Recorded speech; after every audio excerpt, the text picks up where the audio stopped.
After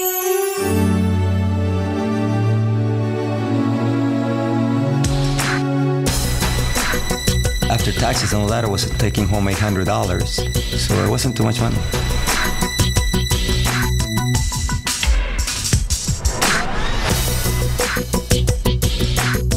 Well, I used to be a dental hygienist up in Canada, and I hated that job. You know, I cleaning other people's dirty teeth all day.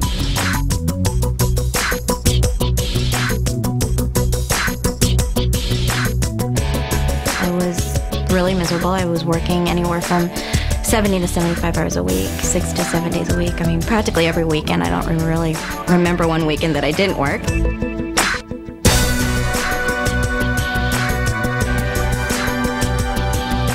I couldn't just quit what I was doing and stay home with my son as I wanted to. Literally, someone else was raising our child. And, it wasn't with our principles and our morals. And, that's no way to raise children.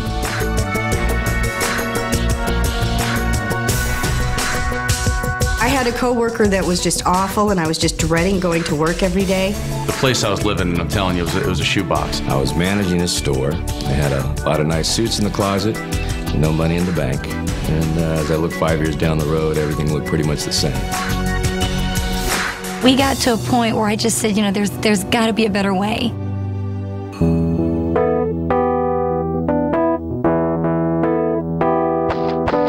My dad was actually a house painter, still is, and he's been doing it for 30 years.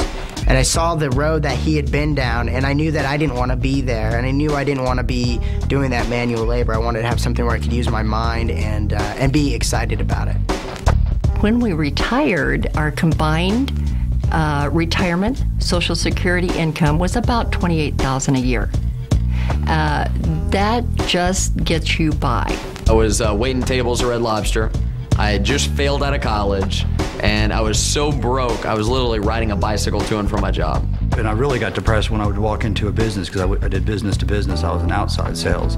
And they'd say, "Frank, the beeper guy's here." So when they started calling me the beeper guy, I realized I was in the wrong career. I don't want to be that anymore.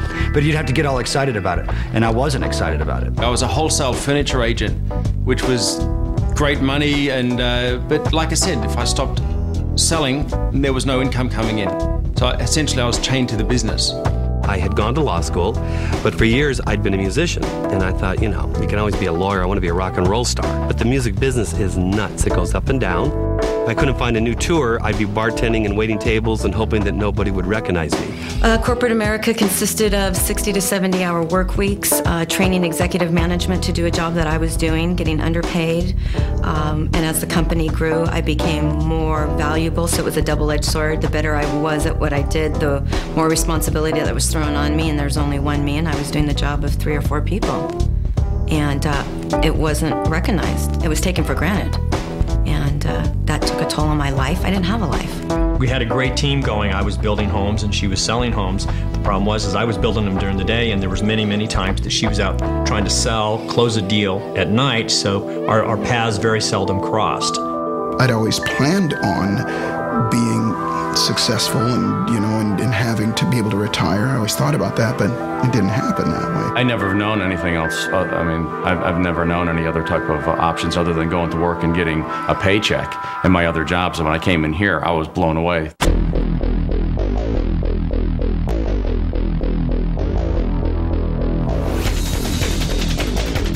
Cowabunga.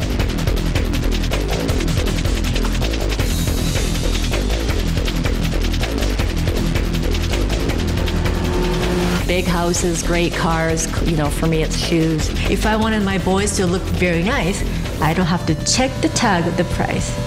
Get my clothes, put in the cart. We're changing lives. We're making a difference in the world. We're making a difference in the world. We're doing good in the marketplace, and that's everything.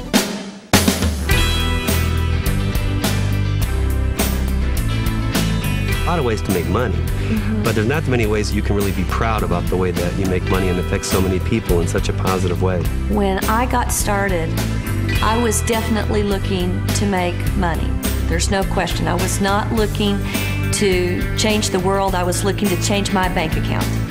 You know, my first 3 days in the company, I earned about $300, mainly from retail. It was really exciting. It validated that you could actually make money. I remember my very first month I made $1,000, and that was a lot of money. About a year and a half into the business, still part-time was making $2,500 a month. On average, we make anywhere between $1,500 to $2,500 in profit a month. In the first month, I made $300.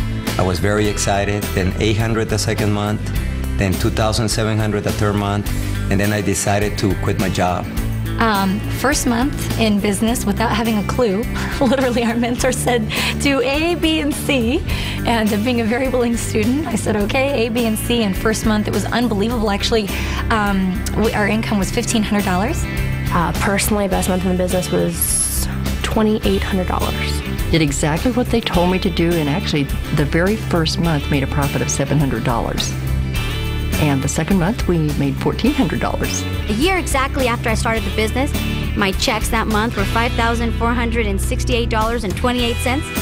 2 months later, my check went up to $7,080, and that was the month I went on vacation and came back and got that $7,000 check. So it's been amazing.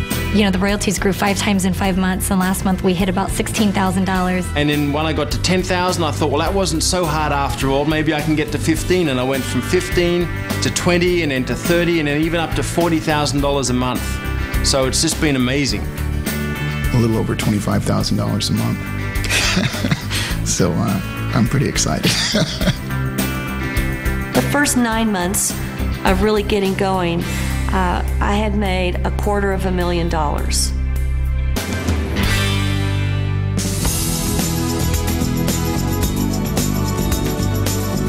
Everything already is really in place. We teach people exactly what to do, step by step.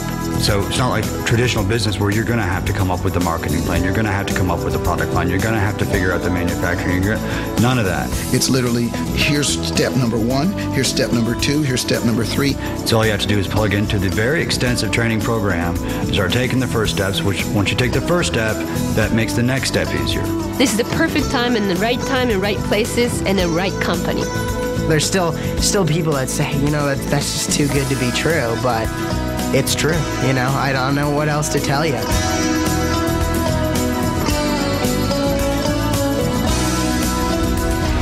I don't know why you're watching this program today. Maybe you're dissatisfied with your income. Maybe you're dissatisfied with your career. Maybe you're dissatisfied because someone else is raising your children, or you're just caught up in the rat race. When I got started, I was skeptical and scared, but they told me they had a system, a proven plan of action, something I could follow, and I could become successful, and it happened. Thousands of people around the world have followed a step-by-step system, and today they're enjoying their lives, their dreams are coming true. You know, sometimes the worst place to be is on the fence, undecided what to do. Sometimes you just have to pick up the phone, stop procrastinating. Think about this. Is the government going to take care of you? Is corporate America going to take care of you? What about the economy? Sometimes when we're relying on all these other sources, it doesn't happen. Sometimes a reality check. You know, we have to look in our bank account. We have to look at what we've earned so far in our lives for working so hard. And possibly it hasn't happened for you yet. We are absolutely confident that if you call us, we could help you.